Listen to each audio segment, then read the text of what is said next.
the heart of New York City, lived a quiet, awkward teenager named Peter Parker. He wasn't popular, wasn't athletic, and was often bullied at school. But behind his glasses and shy demeanor, Peter had a brilliant mind and a deep love for science. He lived with his Aunt May and Uncle Ben, who cared for him like their own son. Life was ordinary, simple, and predictable, until one fateful day changed everything.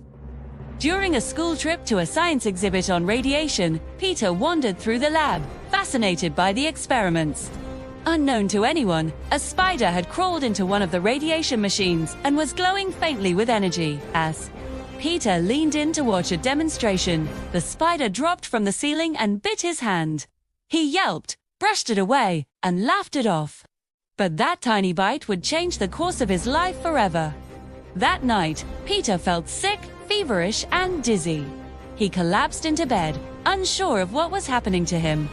When he woke up the next morning, he felt different. His body was stronger, faster, sharper. His eyesight had improved. He no longer needed his glasses. He felt energy surging through his veins. Every sense was heightened.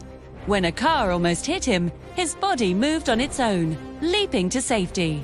Peter was no longer the same boy who went to bed the night before, at school. When Flash Thompson tried to bully him again, Peter instinctively dodged every punch, his body reacting with impossible precision. One shove sent Flash flying across the hall. Everyone was shocked, especially Peter.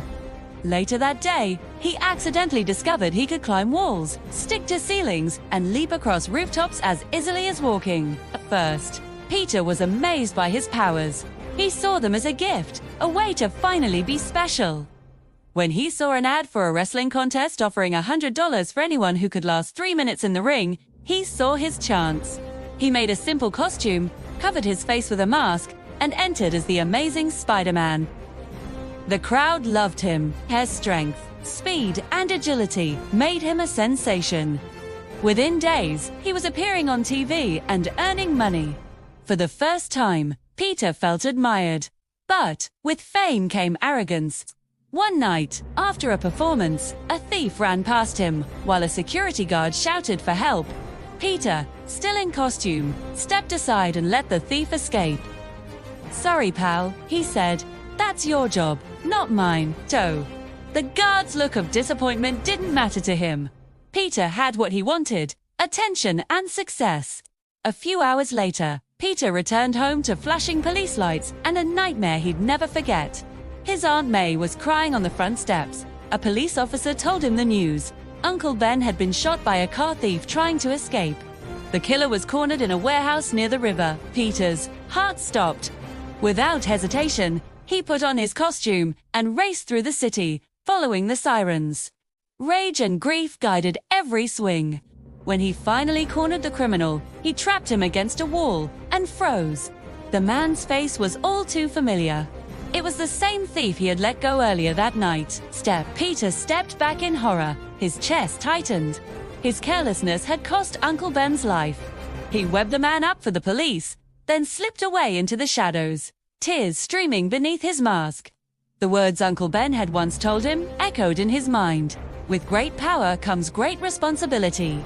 From that night on, Peter changed. The fame, the shows, the money, none of it mattered anymore. He vowed to use his powers not for himself, but to help others. He became a silent guardian, protecting the innocent and fighting crime wherever it appeared. The newspapers called him a menace, but Peter didn't care. He knew the truth. He was Spider-Man, born not from glory, but from guilt. Boy who learned that every action has consequences, and that true strength comes from doing what's right, even when no one sees it. And as he swung across the glittering skyline of New York, the wind in his face, he carried Uncle Ben's lesson in his heart, forever reminding him that with great power comes great responsibility.